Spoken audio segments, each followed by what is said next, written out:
I just need to put myself out there. I need to be brave. I need to be brave. This was part of my YouTube channel. Doing that was a big, brave moment for me. And a lot of you might be like, how could she possibly have speaking anxiety? She speaks to us all the time. But I promise you, I did. I had a lot of anxiety around it. So, hi everyone, welcome back to my channel. If we haven't met yet, my name is Kayla, and this is where we talk about project management, but we also talk about things like startups. We talk about having communication and empathy in the workplace. There's all kinds of fun stuff happening here. So if this is something you're interested in, I would love to invite you to subscribe. And I also want to ask you to please let me know what it is you would like to hear about on the channel, because I want to make sure I'm talking about things that are interesting to you. Okay, before we get started, if you are interested in working with me, I would love to talk with you more about that. There are a few different services that I offer through my business, Kayla McGuire Consulting. The first is one-on-one coaching and mentoring for project managers. I also offer group coaching and mentoring for project managers. And I offer consulting to startups and lean teams who are trying to wrangle your projects. This is a very specific niche that I'm passionate about. So if this is something you need help with, please reach out to me. Let me know. I would love to have a chat with you. You can find out more on my website at kaylamcguire.com, and I'm also going to include some details in the description below this video. I hope to hear from you soon. Okay, on to today's topic. Today we're going to talk about something that is very near and dear to my heart, and that is anxiety and speaking.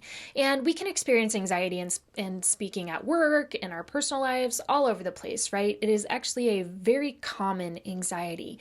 And what I want to do with this video is be very open and honest and candid with you about how I've experienced anxiety and a few different ways that have helped me with my anxiety and speaking to sort of overcome that. But before I get started, I want to point out that I am not a licensed mental health professional. I am not a counselor or a therapist, a psychiatrist, or a psychologist. I am not. I am just a person who has experience in this area, and I want to share my experience and things that have worked for me so that I can help you become more confident. But what I will say is if you are experiencing anxiety of any kind, it is extremely helpful and recommended to go visit someone who is a professional in this area and can give you some professional advice, guidance, support, really deep dive into it and figure out the why behind your anxiety. I would highly suggest you look into that, especially if you're someone who is really struggling in this area. If you're someone who is experiencing very extreme feelings, please go talk to someone who is a licensed mental health professional and they can help you work through this. Okay, so for me, as I said, I have experienced anxiety since the beginning of time. There's never been a point in my life where I haven't had anxiety as a part of my life.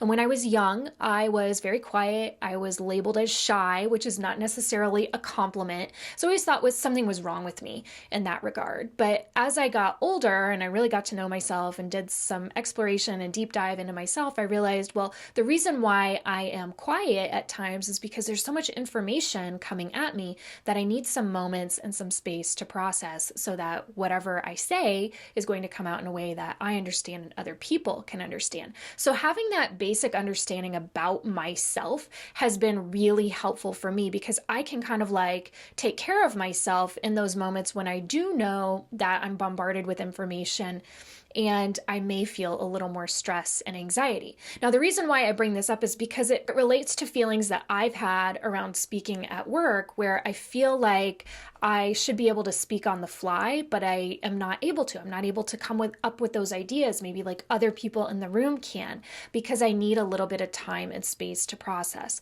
So having that awareness about myself has been really important. Now, I do believe a lot of this overcoming anxiety has to do with us knowing ourselves and has to do with us taking care of ourselves, really figuring out why we feel a certain way and what we can do to take care of ourselves to function optimally in whatever situation it is. So doing that deep dive into yourself and asking yourself questions around like, why do I feel this way? What am I afraid of? Because that's what the anxiety is. It's a fear. That was really helpful to me. And some of the reasons why I uncovered why I was fearful was Things like I thought people would judge me, or I thought they would think I was stupid, or that I thought they would ask me a question and I wouldn't know the answer to it, or that I thought, I wouldn't make sense when I'm talking. These were all fears that I had. So sitting down and really being quiet with myself and asking myself why, what I was afraid of, and then figuring out what I could control about that piece of the puzzle. That was really the first step for me. Now, let me kind of backtrack a little bit and give you some examples of situations where I might feel anxiety. So, honestly, I felt anxiety anytime I might be required to speak. So whether that was, of course, like giving a presentation or a speech is the biggest one. But even things like picking up the phone and having a conversation with someone, whether it was a difficult conversation or not, I would feel some anxiety, right? Leading a meeting with a client or like even an internal team, those were situations where I might feel a little anxiety. Delivering progress updates to leadership, those were moments where my stomach would kind of turn and I might get a little shaky, or whatever it was that I could feel in my body quite acutely that something wasn't right. So like I said, figuring out why, Kayla, why do you feel this way? What are you afraid of? Writing those things down and thinking about what aspects I could control about each of those things, that was really eye-opening for me. So what I discovered is there were 3 different things that I wanted to focus on to really help me overcome these feelings and prepare myself to function optimally in situations where I may have to do some speaking. I also want to say I learned this, and I think I've put this in videos in the past because this was really helpful for me. If you know who Mel Robbins is, she is a speaker and she has several books out there that she's written. I'll try to link those up at the bottom for you. But one concept that I learned from her is that the feeling of anxiety and nervousness in our body, like before we're giving a speech or a presentation, is really the same physiologically as excitement. So if we can train ourselves to, instead of saying, oh my gosh, I'm nervous, I'm so scared, like I have anxiety, instead of telling ourselves that that's what we're feeling, feed our minds the thought that we are excited, that there's something new coming up, that we might learn or meet new people. Instead of having fear around the unknown of like, oh my gosh, I don't know what they're going to think or what I'm going to say, like there's all this unknown, I could totally mess up.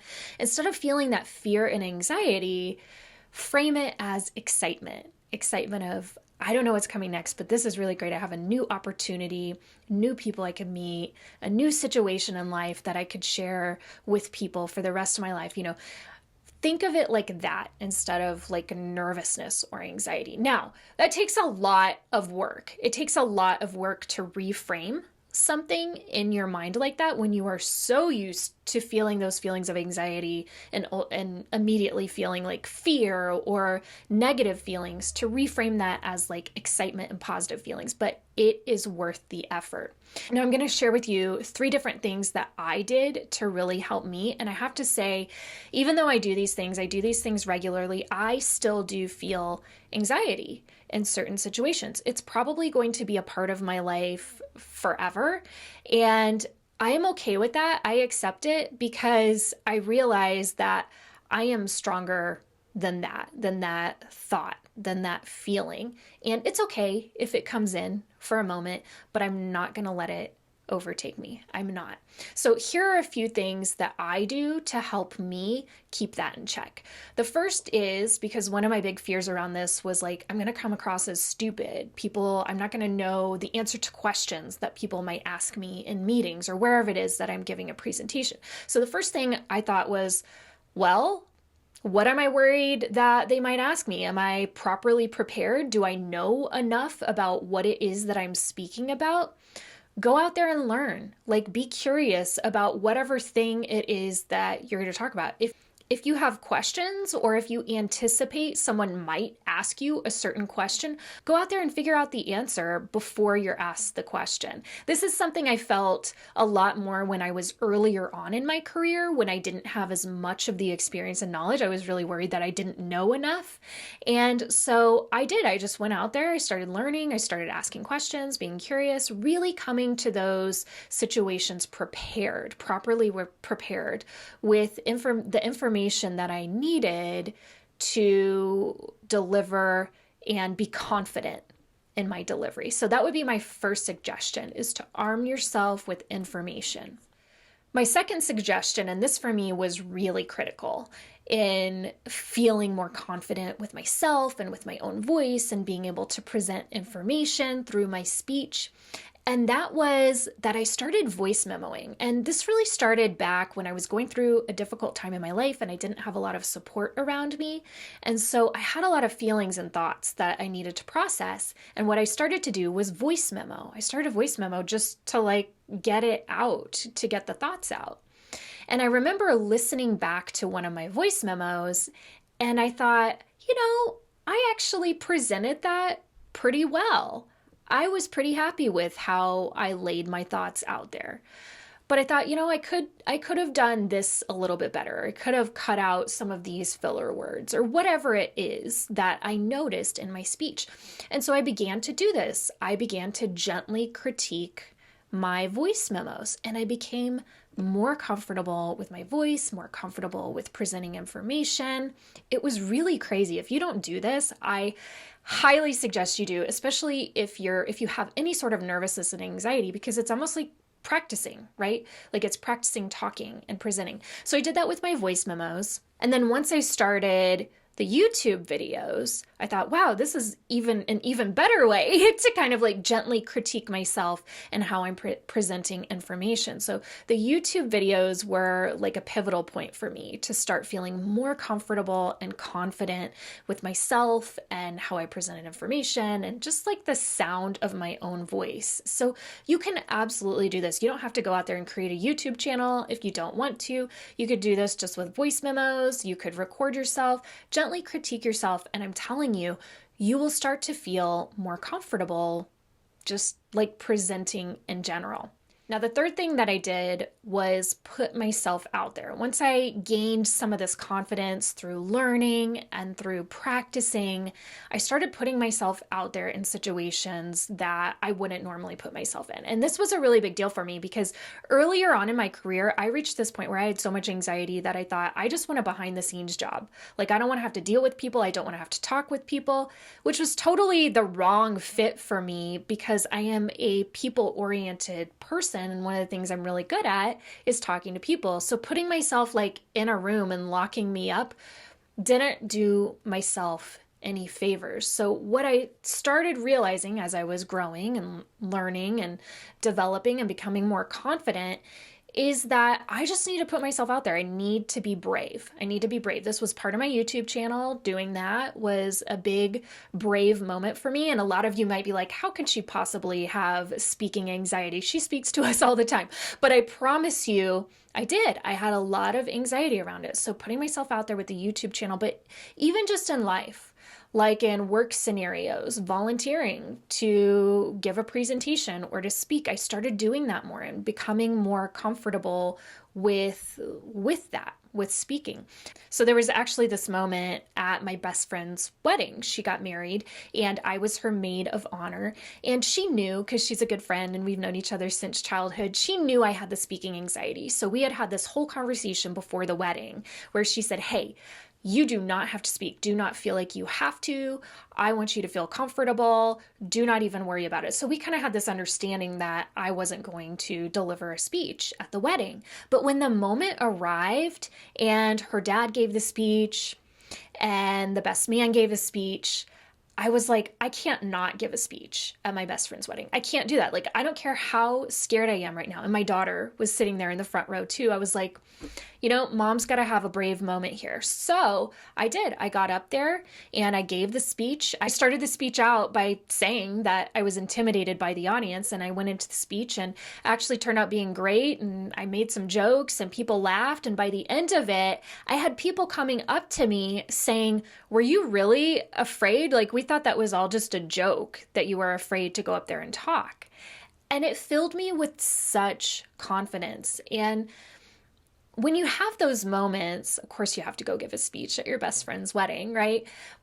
Take them and see what happens. And so that's really the place where I'm at right now, saying, I'm going to be brave. I'm going to put myself out there. What is really the worst that can happen? By putting myself in this, fearful space, I'm not helping myself. I'm making myself more fearful. So I need to step out. I need to try these new things. And those are really the three things that have helped me with my speaking anxiety. Like I say, it's still with me. Like, I still feel it. I still feel the anxiety, but I do not let it control me. I know I am in control. And if you're experiencing these same feelings, I want you to know you are not alone. You are not alone. This is something a lot of people have. And the more you work with it and ask yourself questions and really prepare yourself in practice, the better you will get. So I wanted to give you that reassurance and hopefully build your confidence a little bit so that you feel more comfortable with these speaking situations. Please let me know if you have any questions at all, and I'll see you next time. Bye.